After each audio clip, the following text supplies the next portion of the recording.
আসসালামু আলাইকুম, কেমন আছো সবাই? এখানে আমি সিদ্ধ আলুর মধ্যে নিয়েছি একটু লবণ এবং একটু ধনিয়ার গুঁড়া এবং আলুগুলোকে ভালো করে হাত দিয়ে চেপে চেপে গলিয়ে নিচ্ছি।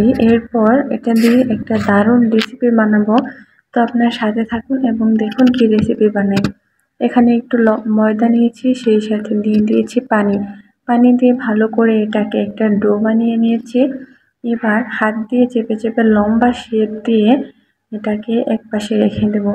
এভাবে করে সবগুলো ময়দার ডো দিয়ে এরকম লম্বা লম্বা করে একটা শেপ দেব। তো আমার সবগুলোকে এভাবে বানানো হয়ে গিয়েছে। উপর দিয়ে একটু ময়দা ছিটিয়ে দিয়ে এই পর্যায়ে এগুলোকে গরম পানিতে সিদ্ধ করে নেব। সবগুলোকে এখানে দিয়ে দিচ্ছি। দিয়ে দেওয়ার পর 2 থেকে 3 মিনিট এগুলোকে সিদ্ধ করে নিব। এগুলো আমার সিদ্ধ করা হয়ে গিয়েছে। পানি ঝরিয়ে নিয়েছি এবং ঠান্ডা পানি দিয়ে দিচ্ছি। এটাকে ঠান্ডা পানিতে দুইবার ধুয়ে নিয়েছি আমি। এরপর চলে এসেছি কড়াইতে, তেল দিয়ে দিয়েছি রসুন কুচি দিয়ে একটু নাড়াচাড়া করে দিচ্ছি। এরপর দিয়ে দিয়েছি পেঁয়াজ কুচি দিয়ে আরেকটু নাড়াচাড়া করে নেব। এরপর এখানে দিয়ে দিতে হবে চিলি ফ্লেক্স। তো চিলি ফ্লেক্সগুলো দিয়ে আরেকটু নাড়াচাড়া করে নিয়েছি। তারপর এখানে দিতে হবে পানি দিয়ে ভালো করে মিশিয়ে নেব। তো পানি দেওয়া হয়ে গিয়েছে। তো এইখানে সবগুলো উপকরণ আস্তে আস্তে দিয়ে দেব।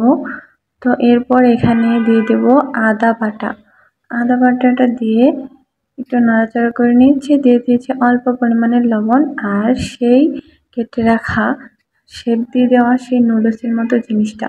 তো এটা হচ্ছে কোরিয়ান স্টাইলের স্পাইসি নুডলস রেসিপি। যাদের জ্বরে মুখ একদম তেতো হয়ে আছে, কোনো কিছু খেতে মন চাইছে না, তারা একবার হলেও এটা বানিয়ে খেয়ে দেখতে পারেন, মুখে রুচি ফিরে আসবে। ঘরোয়া উপকরণে আজকের এই কোরিয়ান নুডলসটা বানিয়েছি। আশা করি আপনাদের কাছে ভালো লেগেছে। ভালো লাগলে একটি লাইক দিয়ে চ্যানেলটা সাবস্ক্রাইব করে পাশে থাকবেন।